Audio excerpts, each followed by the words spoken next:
Bonjour à toutes, je vous retrouve avec une nouvelle vidéo pour répondre au tag de Didine de la chaîne Didine, le DP et autres. Et j'ai été taguée par Design et Diamant qui fait partie donc des nouvelles chaînes que je suis.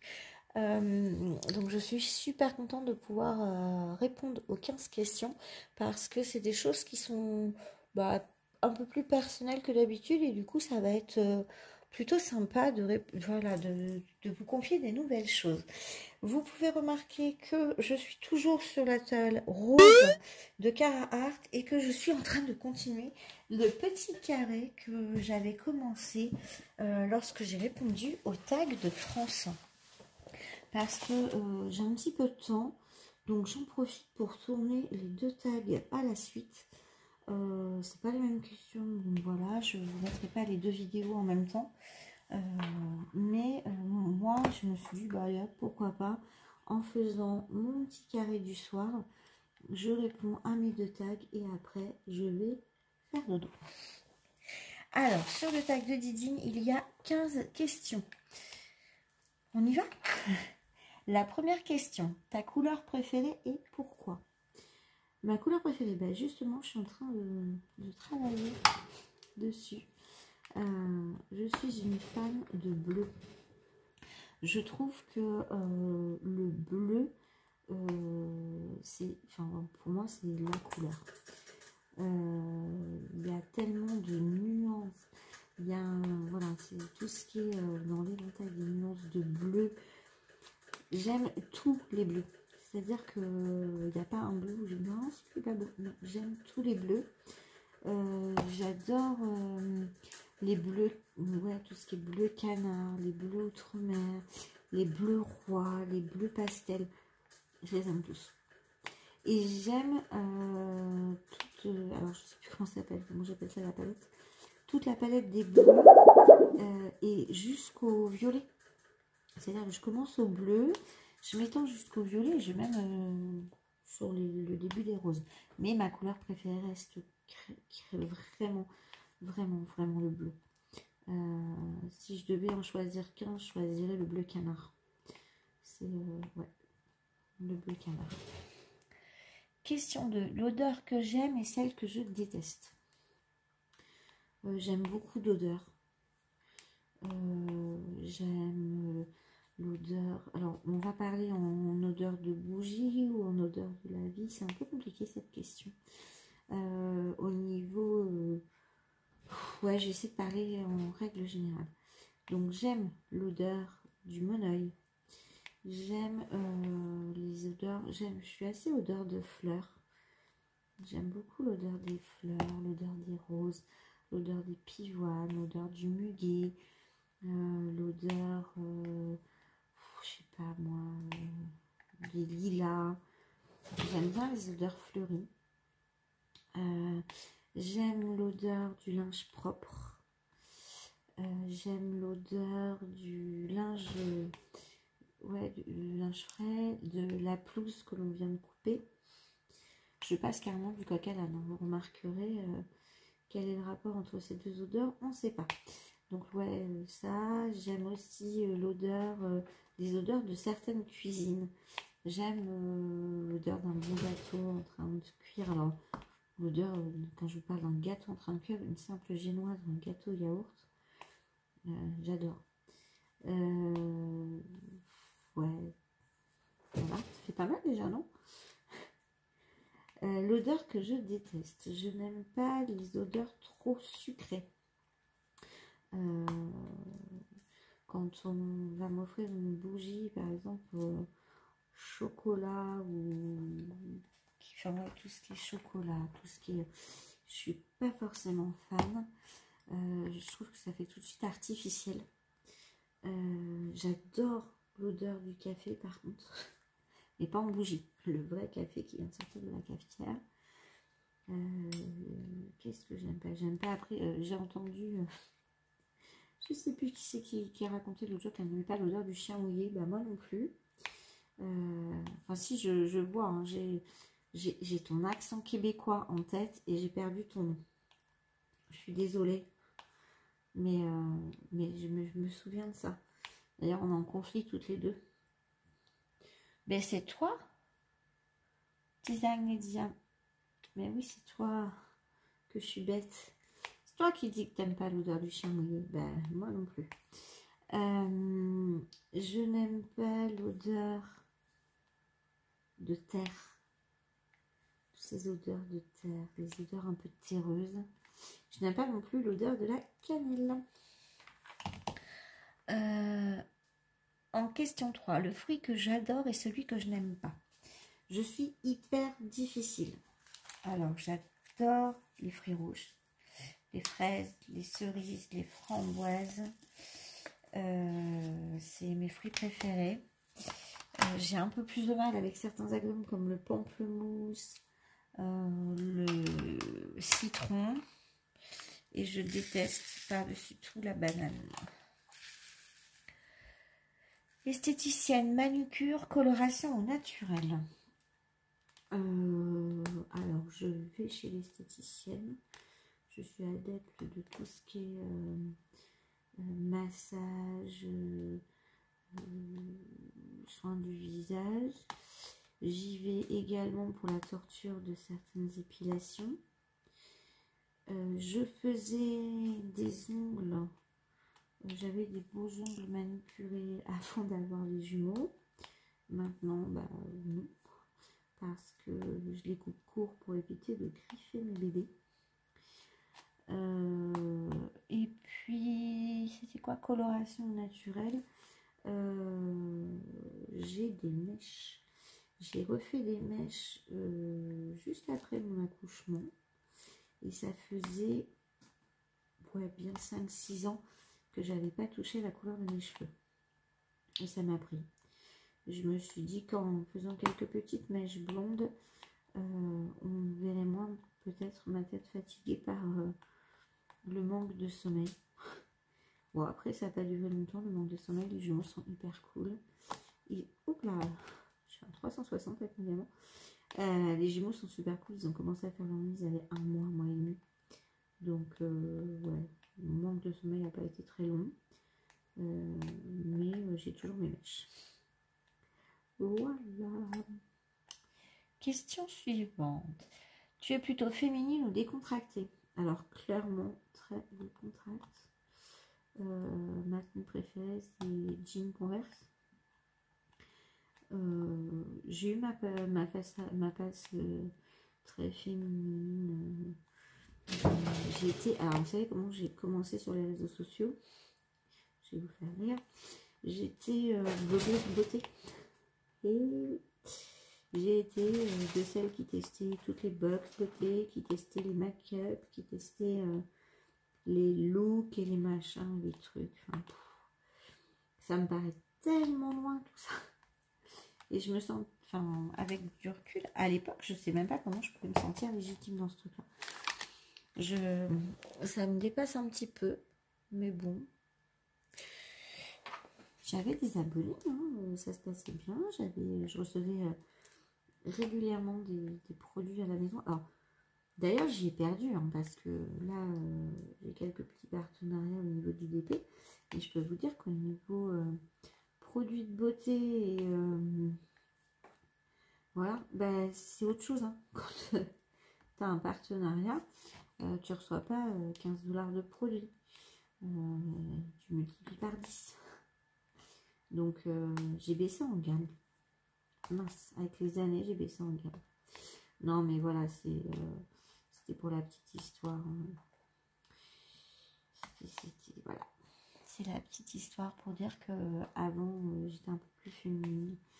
Et je prenais certainement plus le temps chaque jour de faire un make-up hyper sophistiqué. Alors, je dis pas que j'étais hyper maquillée, hein, mais c'était toujours très travaillé, justement, le make-up qui fait naturel, mais qui est là, hein, avec toutes ces différentes étapes. J'étais pomponnée, j'avais vraiment tous les accessoires qu'il fallait, le bracelet, le collier, les bagues, le boucle d'oreilles, le petit foulard qui va bien. Je faisais attention à mon sac à main, je faisais voilà, je jouais à la poupée avec moi-même. Après, j'ai eu ma fille. Peut-être que j'ai arrêté de jouer à la poupée avec moi pour jouer à la poupée avec elle. Question 6. Tu es gourmande ou raisonnable? Alors, clairement, beaucoup trop gourmande. Clairement. Hein, je le sais, mon tour de taille me le rappelle. Voilà. Je suis très gourmande, que ce soit le sucré, le salé. J'aime... Alors, comme je disais, je suis hyper difficile. Ouais, je suis vraiment très difficile, mais par contre, quand j'aime un truc... ouais, je peux en manger déraisonnablement, on va dire. Je suis pas sérieuse là-dessus. Et puis si j'ai une envie, il faut que la souvisse. Enceinte ou pas enceinte. Hein. J'avais une bonne excuse quand j'étais enceinte. Mais ouais, si j'ai une envie, il faut que je la contente, mon envie. Je vais pas rester pendant 3 jours à avoir envie d'un gâteau au chocolat ou de crêpes. Je vais pas rester pendant 3 jours avec une envie d'un bon roast beef ou autre. Voilà, quand j'ai envie de quelque chose, faut que je l'aie. Et je suis gourmande, je suis très gourmande. Est-ce que je suis lève tôt ou grasse mat? Je vous rappelle ma condition familiale. Voilà, hein, je pense que ça parle de soi-même. Alors avant d'avoir des enfants, alors même avec Lilou, parce que Lilou est une grosse dormeuse, je suis assez grasse mat. Maintenant j'ai l'impression que j'ai fait la grasse mat quand je me réveille à 8 heures. Ouais, les grasses mat là à 8 heures, elles sont sympas. Non, j'ai un des jumeaux qui se réveille à 6 heures à peu près, entre 5h30 et 6 heures tous les matins. Le deuxième c'est 9 heures. Donc en fait, il y en a un qui a tout compris. L'autre où j'ai pas encore trouvé du point de réglage. Tant pis, hein. Pas que je me plaigne, il dorment la nuit déjà. Donc, ouais, non, du coup, je suis levée de bonne heure. Ce qui est très dommage pour moi parce que je suis une couche tard, par contre. Donc, quand on est couche tard et qu'on fait la grasse mat, c'est cool. Quand on est couche tard et qu'on est réveillé le matin, ça pique un peu. Est-ce que je suis organisée ou bordélique? Mon Dieu, mais je suis tellement bordélique, si vous saviez. C'est la cata. J'ai mis de l'eau dans mon vin hein, depuis que j'ai des enfants et que j'ai un mari qui est encore plus bordélique que moi. Forcément, il a fallu que je fasse des efforts. Parce que si on avait continué, si j'avais pas moi changé, il est clair qu'on rentrerait plus dans la maison, quoi. Je pense même qu'on aurait réussi à perdre les enfants.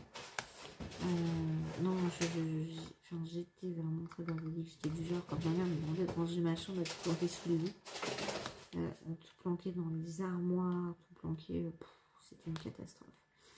Mes pauvres parents, je leur en ai fait voir de toutes les couleurs. Ouais, non, je suis bordélique possible. Et maintenant, par la force des choses, j'essaie d'être un peu plus organisée parce que j'ai pas le choix. J'ai 3 enfants plus 1 parce que j'ai tendance à dire que parmi mes enfants, le plus dur à gérer, c'est mon mari. Donc, ouais, c'est son bordel à lui qui est le plus compliqué. Mais voilà, non, j'étais très très bordélique et puis par la force des choses, je suis devenue plus organisée.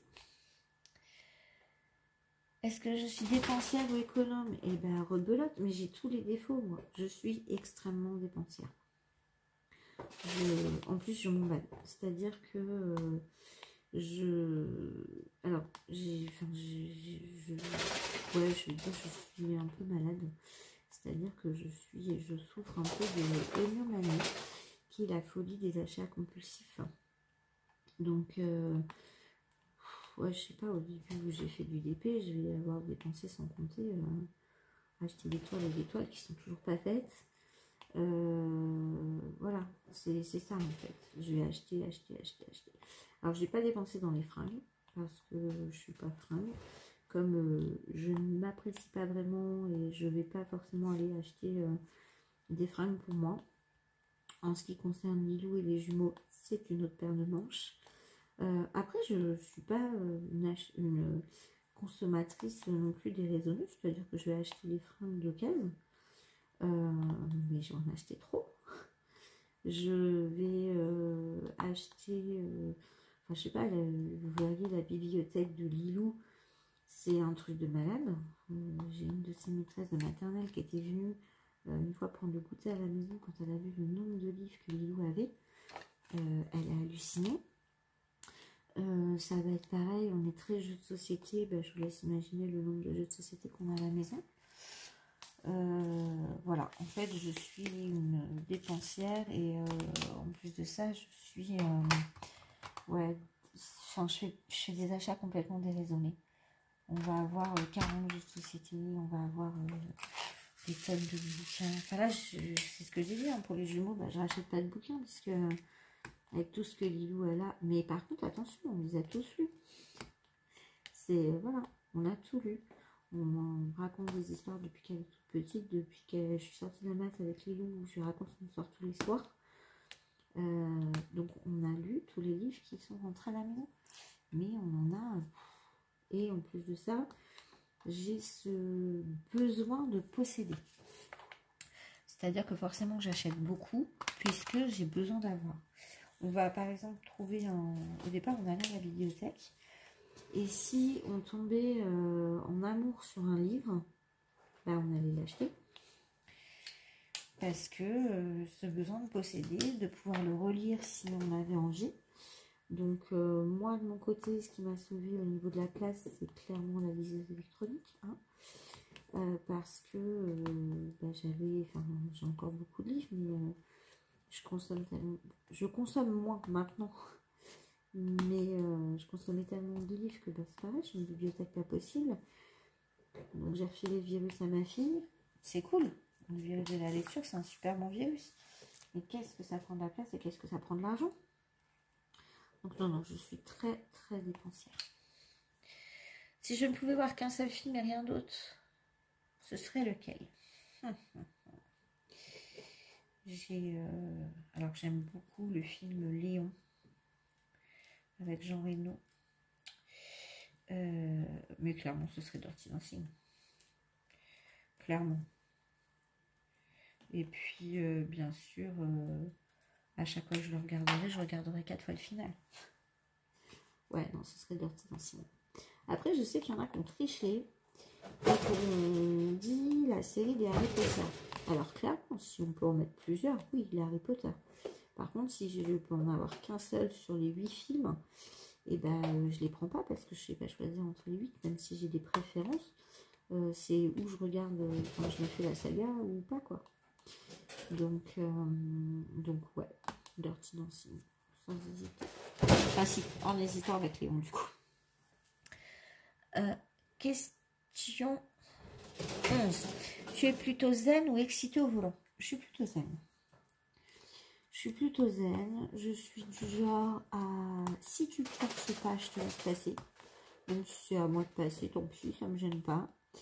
Je suis du genre... Par contre, faut pas me faire chier. C'est-à-dire que voilà, je vais être zen, je vais faire mon petit bonhomme de chemin. Si tu roules pas, tu roules pas, ça me gêne pas. Je vais rester derrière toi et puis je vais attendre le moment de te doubler. Mais par contre, je supporte pas quand on va me mettre en danger. Quand ça va couper devant pour un oui, pour un non, que tu vas pas me respecter ma priorité ou quoi, là je peux devenir grossière au volant. Clairement. Je me rappellerai toujours une fois. Alors, j'étais enceinte de Lilou. Et on allait faire une échographie. Et en fait, mon mari est passé, une priorité, enfin, tu sais, les rétrécissements. Et donc, mon mari est passé. Et le mec qui arrivait en face, en fait, a accéléré pour nous faire reculer. Donc oui, c'était à lui de passer. Mais clairement, il aurait maintenu sa vitesse sans accélérer. On avait largement le temps de passer. Sauf qu'une fois qu'il a accéléré, il s'est retrouvé donc face à nous. On était coincés dans ce rétrécissement. Et il faisait signe à mon mari, vas-y, dégage.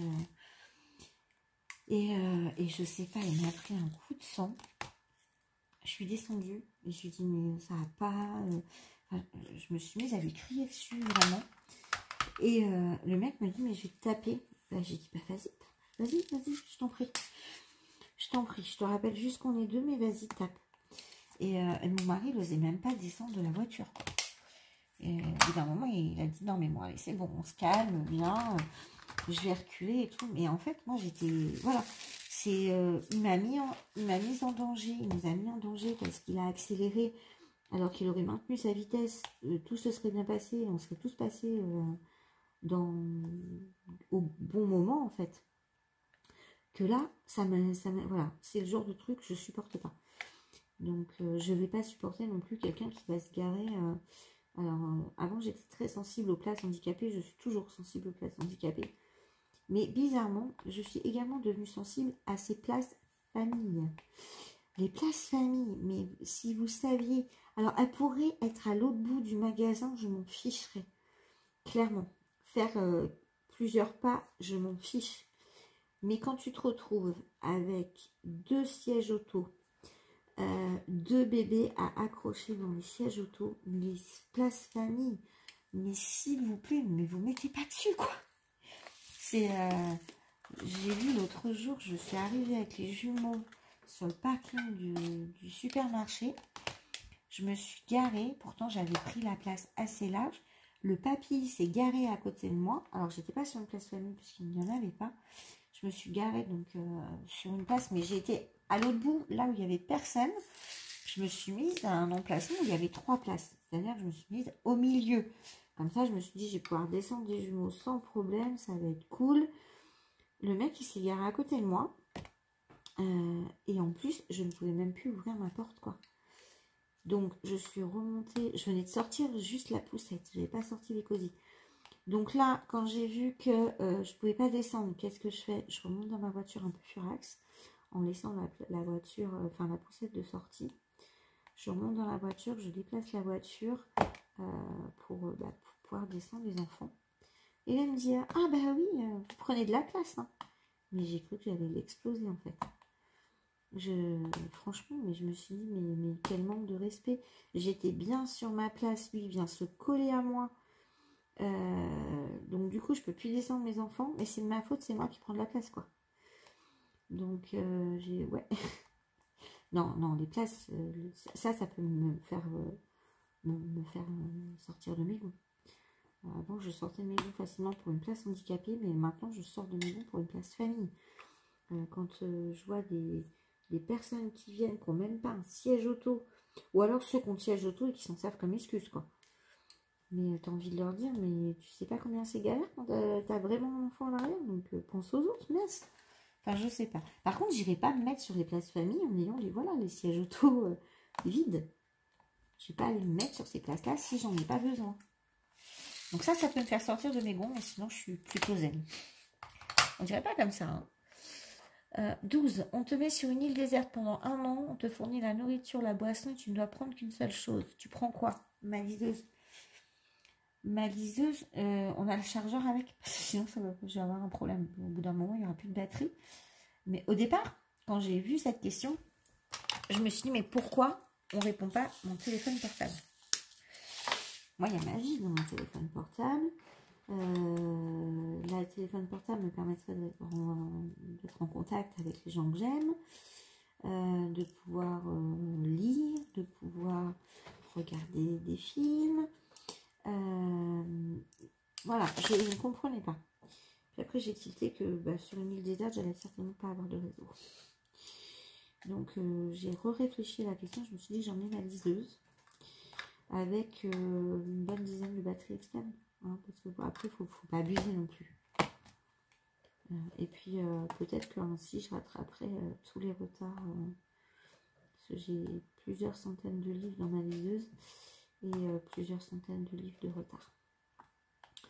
Ouais, non, je partirai avec ma liseuse électronique. Parce que je vais pas emmener du DP sur une île déserte, il fait chaud, on le sait tous, la colle va couler, donc ça va pas être top. Non, je pars avec ma liseuse et puis batterie externe pour tenir pendant 1 an. Mais par contre, je vous préviens, Je pars pas sans mes enfants. Voilà. Donc, on va aussi leur fournir à manger et à boire. Question 13. Tu es écolo à 100%, 50% ou tu t'en fous? Alors clairement, je ne m'en fous pas. Je ne me prétends pas écolo à 100%. Parce que je ne le suis pas non plus. Par contre, il est clair que je fais des efforts à ma hauteur. C'est-à-dire que jamais je vais prendre le pain à la boulangerie, le papier du pain à la boulangerie. J'en ai pas besoin. Puis tous les jours, le papier, merci bien. Je ne vais pas prendre non plus le petit sac en papier à la pharmacie.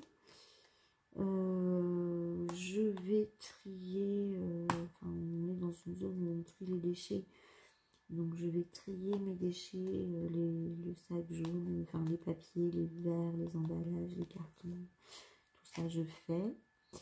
Alors par contre, clairement, je ne vais pas jusqu'à nettoyer les boîtes de conserve avant de les mettre à la poubelle. Voilà, je fais, mais je sais que j'ai des loupés. Après, je suis la première à me baisser quand je vois un papier dans la rue. D'ailleurs, j'ai eu quelques petits soucis puisque sur un parc de jeux, c'est une habitude que j'ai. Je vais me baisser, je vais ramasser. Sauf que Lilou s'est mis à m'imiter et s'est retrouvé à ramasser des choses qui étaient complètement inappropriées pour une petite fille. Je ne parle pas que de mégots de cigarettes. Donc, par la force des choses, je lui ai expliqué que non. Que elle ne devait pas poser ses papiers au sol et qu'il y avait des poubelles pour ça, mais que je ne voulais pas qu'elle ramasse. Donc, elle a eu du mal à comprendre pourquoi moi je le faisais et pas elle. Donc, du coup, voilà. Il y a des choses que je ne fais plus parce que je n'ai pas envie de mettre ma fille en danger à ramasser certaines seringues ou certains trucs voilà, qui peuvent parfois traîner près de sites de jeux, même en campagne. Voilà, pour mon petit côté, voilà, le petit truc écolo que je peux faire. Comme je disais, je suis adepte aussi du seconde main. Je suis plutôt à vouloir réparer plutôt que jeter. Là, j'ai mon PC qui est au bout de sa vie. Je suis en train de voir avec mon beau-frère comment faire pour essayer de le pousser plus loin. C'est pas juste par conviction, par souci d'économie. C'est j'ai envie de le pousser plus loin parce que je suis sûre qu'il peut aller plus loin. Et puis qu'on sait que ce genre d'appareil, justement, consomme de l'énergie à être fabriqué, à être recyclé, à tout ça. Donc, voilà. Donc, j'essaye de faire des efforts et d'enseigner certaines choses à ma fille. J'avoue que, puis après, par la suite, aux garçons. Je sais que quand Lilou prend sa douche et que elle va éteindre forcément l'eau quand elle se savonne ou quoi, et qu'elle va même aller jusqu'à reprendre son père ou moi parfois, on me dit là t'es pas en train de te savonner maman, mais pourquoi t'as laissé l'eau allumée? Enfin voilà, je l'avoue, je suis super fière. Quand elle fait ça, je me dis ouais, on a gagné quoi. Question 14. Depuis que tu es partie de chez tes parents, combien de fois as-tu déménagé? Alors, ce qui est très drôle, c'est que j'ai déménagé plusieurs fois, mais toujours dans la même commune. La première maison qu'on a prise, parce que, en fait, quand je suis partie de chez mes parents, j'emménageais avec mon mari. Donc, il n'était pas mon mari à l'époque. J'emménageais avec lui tout de suite.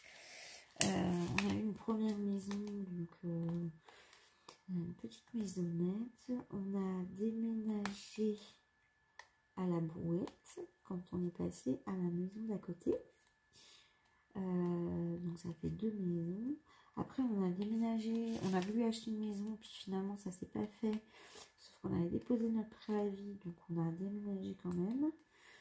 Donc on est arrivé à côté, donc ça fait 3. Et on a redéménagé à la Brouette pour la maison où on est actuellement et dont on est propriétaire. Enfin, en accession à la propriété, comme on dit. Donc, ouais, 4 fois. J'ai habité dans 4 maisons différentes. Et oui, j'ai fait 2 déménagements à la Brouette. On a emménagé, donc comme je disais, la première maison, on a déménagé dans la maison juste derrière. Donc on avait, je sais pas, même pas 300 mètres à faire. Et quand on a emménagé ici, ben, en fait on habitait la maison juste à côté. Donc on a déménagé aussi à la Brouette. Et même ce qui est très drôle pour la petite histoire, c'est que dans cette maison, bah tiens, question 15. Je ne vais pas vous raconter, normalement il faut raconter une histoire drôle. Donc moi je ne vais pas vous raconter une histoire drôle, je vais vous raconter une anecdote que moi je trouve drôle, qui parle justement de ces déménagements. Donc la dernière maison où on habitait, on était locataire, on habitait au 7 bis. Et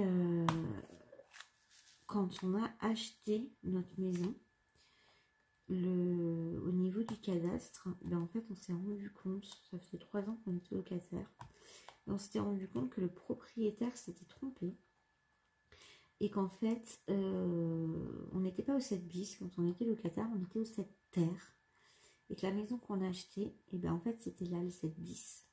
Donc c'était le même propriétaire qui avait les 2 maisons. Et donc on a habité dans la maison d'à côté pendant 3 ans au 7 bis. Et quand on a acheté au 7 bis.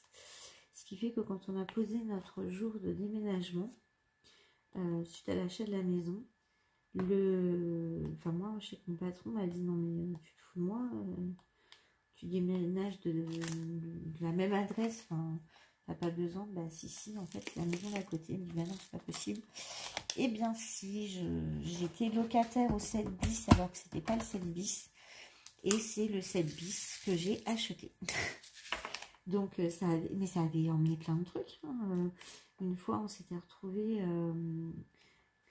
sans courant parce que les gens qui habitaient au vrai 7 bis n'avaient pas payé leur facture. Donc EDF les avait mis en restreint.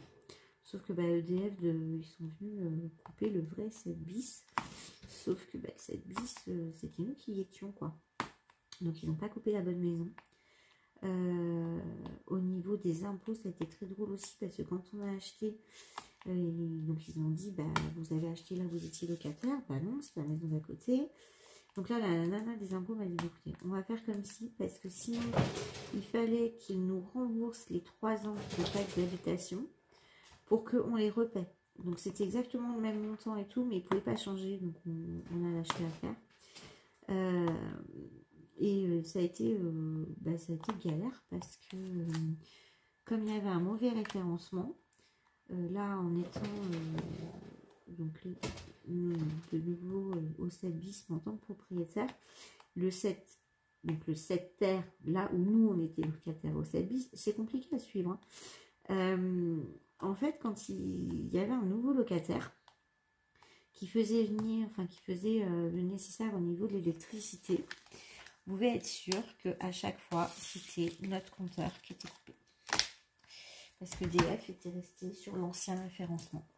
Donc ça a été super galère. On s'est retrouvé plusieurs fois avec coupure d'eau, coupure d'électricité, parce que le locataire partait. Et quand il faisait ses démarches, c'était mal fait. Enfin, lui, il les faisait bien. Il disait, je suis au 7 terre et tout. Mais comme pour EDF, le 7 terre, ça avait été ici pendant plusieurs années, c'était nous qui coupions, quoi. Donc, ça a été bien galère jusqu'à ce qu'on s'énerve un petit peu.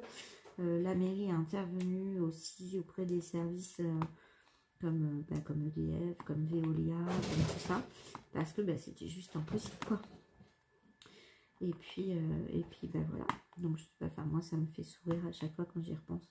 Je sais pas si vous, ça vous aura fait sourire. Mais allez, je vous fais une vraie histoire drôle que m'a raconté Lilou cet après-midi. C'est la maîtresse qui dit aux enfants de sa classe, Toto, conjugue-moi le verbe courir à tous les temps. Et Toto répond: je cours au soleil, je cours sous la pluie, je cours sous la neige. Voilà. Ben, il avait raison, Toto, il a conjugué à tous les temps. Je vous rappelle qu'il faut être indulgent. Hein, ma fille a 6 ans. Donc, c'est pas la plus mauvaise de ses blagues. Ok? Bon, ben voilà, j'ai fini le tag. J'ai pas fini mon carré. Et je sais pas si je vais avoir le courage de le finir ce soir. Je sais pas quelle heure il est. Il est 23h. Passé de 6 minutes. Je me prends pour une dame de la météo.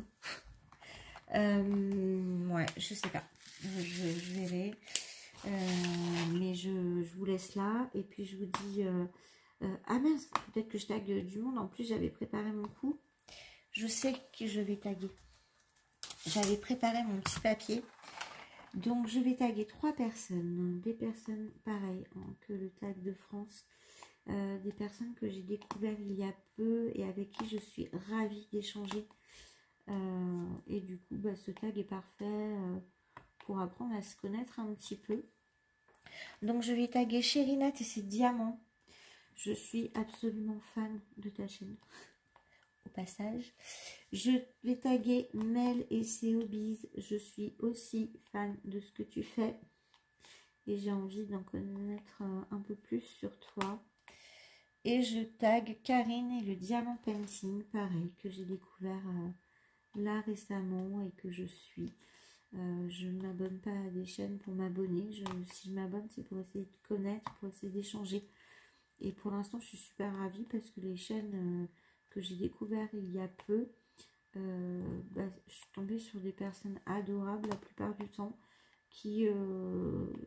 avec qui il y a un retour des choses, qui sont venus voir aussi ce que moi je faisais, avec qui on échange en commentaire, que ce soit sous leurs vidéos ou sous les miennes. On apprend à se connaître, à connaître les goûts de chacune.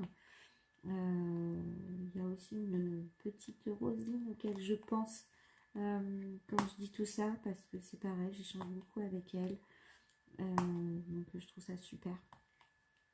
Je peux pas, j'ai créé, enfin voilà, j'ai découvert plein de nouvelles chaînes là.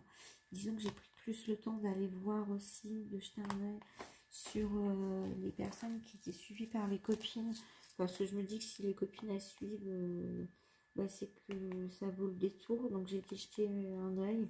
Je me suis pas abonnée à toutes, puisque voilà, j'aime bien suivre quand même. Alors après, par contre, m'en voulez pas pour ce qui est vidéo de colo. Je vais pas forcément m'attarder dessus. Je fais un petit peu de colo, mais vraiment un tout petit peu. Et c'est pas ce qui me passionne le plus. Voilà, c'est juste un petit mea culpa pour les chaînes où il y a des vidéos colo. C'est pas que je vous aime pas, c'est pas que j'ai pas envie de vous suivre, c'est que les vidéos colo ne m'intéressent pas. Et je vais prioriser les vidéos d'épée aux vidéos de broderie aussi. Donc après, il y a quelques personnes que j'ai découvert qui ne font que de la broderie. Et si je les suis, c'est que j'ai vraiment eu un coup de cœur. Voilà, parce que du coup, je vais vraiment regarder leurs vidéos broderie à ces personnes-là. Il y en a quelques-unes. Et puis, voilà, je pense que j'ai assez blablaté. Je suis sûre que j'oublie plein de références. En plus, cette toile, elle est déjà confettie et je m'amuse à me recréer des sorties de diamants, je vous raconte pas. Bon, sur ce, je vous dis à bientôt pour une prochaine vidéo. Peut-être encore un tag. Il me reste encore à répondre aux questions du mois de mars. Parce que j'avais été taguée par Clo. Donc, je ne t'oublie pas. J'y pense. Je vais le faire aussi. J'avoue que je vais pas le faire là ce soir dans la foulée parce que je fatigue et surtout parce que je sais que j'ai 2 mini-boys demain qui vont avoir besoin d'une maman opérationnelle. Surtout qu'en ce moment avec Lilou en vacances, ça demande encore plus d'énergie puisque voilà, hein, elle est là aussi et je la laisse pas de côté. Donc quand je pourrais avoir 5 minutes de répit, ouais, parce qu'ils sont pas arrivés ensemble, hein, les garçons, donc ils vont pas forcément faire leur sieste ensemble, mais parfois leurs siestes vont se croiser de une demi-heure, 3/4 d'heure, peut-être même parfois 1 heure. Donc d'habitude, ce moment-là, c'est un moment de répit où je souffle.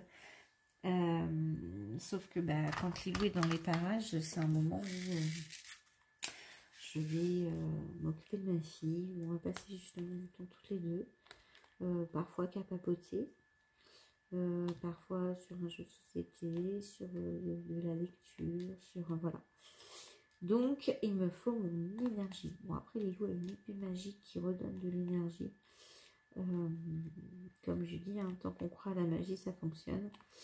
Donc, on va y croire. Hein, Cécile, je te l'enverrai si tu veux. Je t'enverrai les références de l'épée magique de Lilou. Et je te répète, tant qu'on y croit, ça fonctionne. Bon, j'arrête. Je vous dis à bientôt pour une prochaine vidéo. Ciao!